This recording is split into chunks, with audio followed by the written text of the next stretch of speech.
Tapos po kayo ning pagtaoki-token, magkakaigwa po ki picture taking, nan pakatapos po kan picture taking, isusunod na po ang closing prayer, tapos mamerindal na po.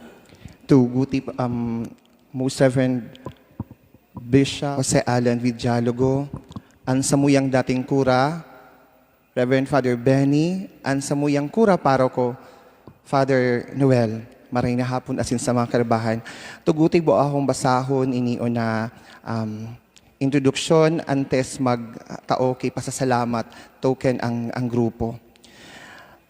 In the past 5 years, our community has had struggles in coping with a lot of difficulties, including the pandemic, just like all parishes and our communities.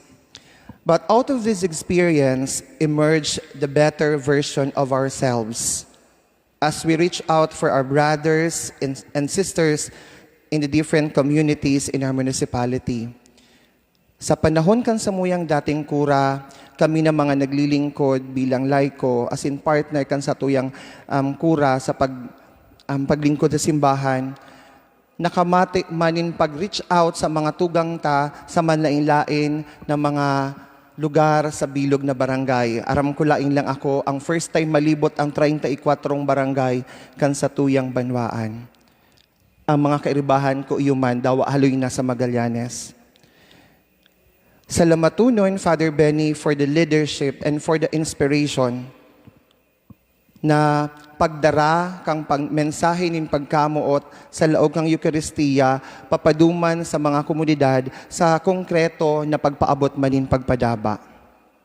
Sa paagi kan mga proyekto arog kang alay kapwa operations. Sa panahon man na nag-worry kami, especially ang mga youth, dangan ang kapilya dahil dipisilon, mabilog ang mga opisyales sa kada KPC, nagkukusog man si iba-ibang mga sekta. In fact, narumduman ko sa mga finance council si Sir Editan. Sabi ni Sir Editan, mga makusugo na ngaya ang mga ibang religion. Ano ngaya ang pigigiribo nindo? Ini pangangaipo na ma-reach out ang satuyang mga barangay, sa tuyang mga kapilya sa iba't ibang barangay ng sitio na reparo kan satuyang dating kura. Kung kaya na pinagmauot na tangani na para maataman ang mga barangay, mga kapilya na nasa hararayo na lugar, pinagmauot niya na maistablisar ang bagong parokya kan ni San Padre Pio Parish. Ang mga inio, simbolo kang pagtrabaho kan samuyang dating kura, tagod na mas makapagserbi. So, sa 34 na barangay, ang 11 kaini ito unaduman sa parokya ni Padre Pio, ang 23 anion sa parokya ni Nuestra Señora del Carmen, na minako ang pwesto manin 34 na kapilya, kaiba na duman sa mga sitios. Inio, produkto kang paglapigot kan samuyang dating kura, tagod na mas maataman ang mga nasa hararayo pang barangay, sa lado kang pagpatalubo kan sa tuyang pagtubod. Ang sa iyang pastorship has also been an empowering presence. As more and more church workers and lay collaborators have offered themselves, sa panahon niya, dakulon and nag-offer kang sa diri maging altar servers, choir members, lectors, and commentators, as in mga counterparts kang Flymem West. Patotoo po kay niyo ang mga kaakita, as in mga kairibahan ta sa Barangay Santa Elena, aniyon digdi kairibahan ta, Barangay Bihiya, Barangay Biga, and Kaditaan, including Barangay Siuto na nagseparar naman sa Satuya. This is a welcoming development that has transpired in a significant number for the first time in our parish. Si Mama Yayay bilang saro na sa pinakahaloy na nagsiserbi sa simbahan, nagatango-tango habang nagsasabi ako ay ni patotoo na sa kahalowigan na kang paglilingkod niya sa simbahan bilang katekista, sa panahon kang dating kura, napukaw, natap ang mga kadakol pang willing magtabang man, holiness man o may edad. His commitment to improving the structural projects in our parish has also been notable. Ang completion kang church extension na pinunan kang dating kura, ang establishment kang Our Lady of Purification Chapel na dahil nga isa sa iyang inisyatibo, halos dakol na mga tang Magallanes na nakaaram na, ang dati pala na patron kang Magallanes bago siya maging Magallanes is Nuestra Señora de la Purificación. So yaon ang pagreparo man sa historia. Ang mga iniu magiging parte kang ligasiya na iwiniwalat niya sa muya. But above all this, his mere presence and inspiration as our former parish priest, it is what makes his 5-year tenure something worth treasuring and celebrating. Nagpapasalamat kami sa dating obispo, Bishop Bastes, sa pag-appoint sa imo, Reverend Father Benny Furo, na maging kura paroko mi. Asin nagpapasalamat kami sa pagdusa imo kang panahon asin sa diri sa Samuya. Bilang pasasalamat, igwa po kiinandam, ang Finance Council, ang Satuyang Hermana, siring man ang parokya, dangan ang nagkapira pang mga individual, kaibahan taman ang mga artista sa parokya, si Mr. Batalier, na mataonin token. Dai kainikayang tapatan ang pagpasasalamat mi ng pagpadaba sa imo. Pero sana may marumduman ka na every now and then when you look at these gifts, naging parte ka kang Magallanes, naging parte ka kang buhay kang Parokya del Carmen. Salamat. Apudan ko na po enot. Para pakanta po si Reverend Father Benedicto Furo, ang satuyang dating kura paroko. Inuton ko po na apo doon, Ma'am Bing, para ang sa token, Ma'am May, and Sir sa Finance Council, ang bilog na Finance Team, Finance Council para sa pagpaabot. Siring man po, token of appreciation sa Samuya na permiyaon, especially sa lado kang youth development. Father Gerald, please do join Father Benny as we give this token of appreciation of our love to you. Salamatuno nindakula.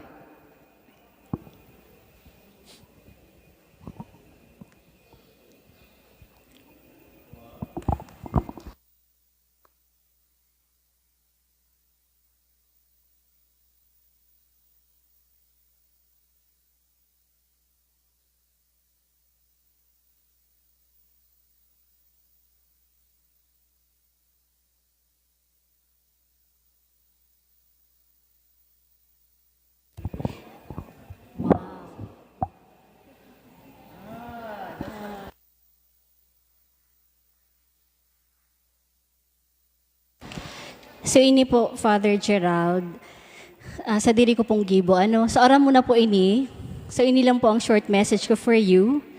So nature's overflowing beauty. As waterfalls overflow freely, living its exquisite beauty, may this be a reminder that you are a great blessing to the community. Endless pouring of strength, dedication, and happiness be upon you as you continue to serve for His greater glory.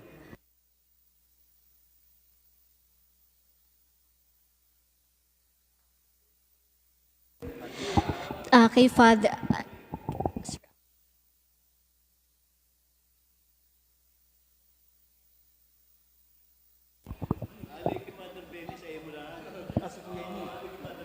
hali po tabi yan kay Father Benny. So ini po nasaro po na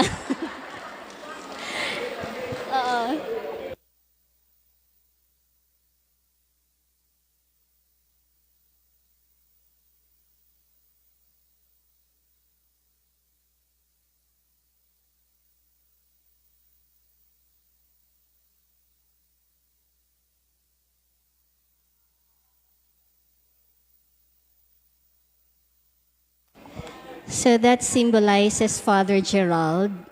So dakulaon po ang ambag niya sa community, as a helping hand.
Ini po, gibo ko po ini talaga for Father Gerald. Sige po, ha?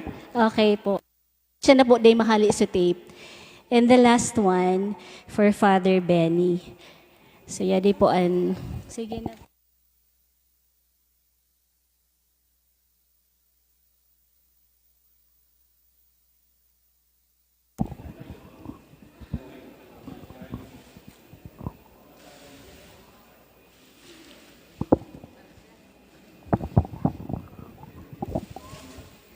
So, ang message po kayan, Father Benny, may the serenity of the nature's beauty of this painting be a reminder that the town of Magallanes, the community, the parishioners would be forever grateful for all the things, the beautiful things that you have done to the parish of Our Lady of Mount Carmel.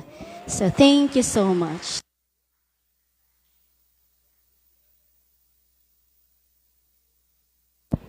Thank you very much. We also would like to request the presence of the entire Finance Council to hand over the token of appreciation of our love to our former parish priest.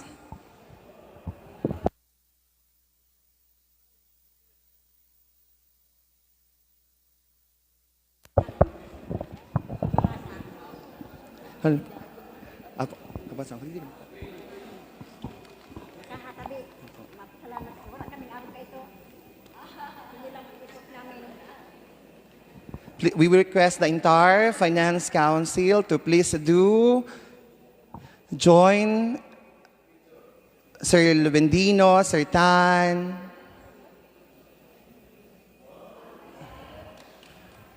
the image of Our Lady of Mount Carmel.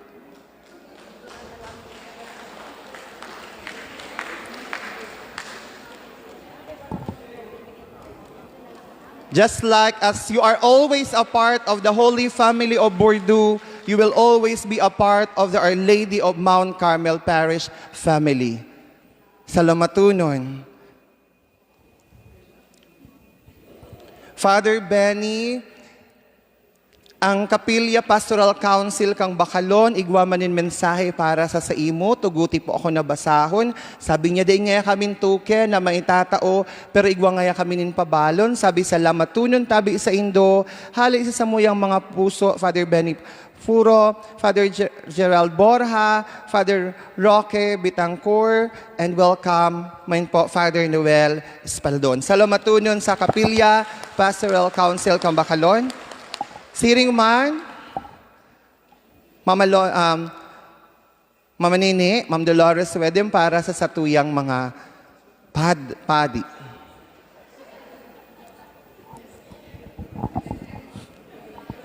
Father Gerald, we also would like... Father Gerald, ma-request po kami kang presensya mo giraray sa inutan together with Father Benny. Sa duwang padaba kong padi, ginagaro ko na mga aki, itatao ko ining remembrance. Sana sa paggamit nindo kaini, marumduman ako nindo.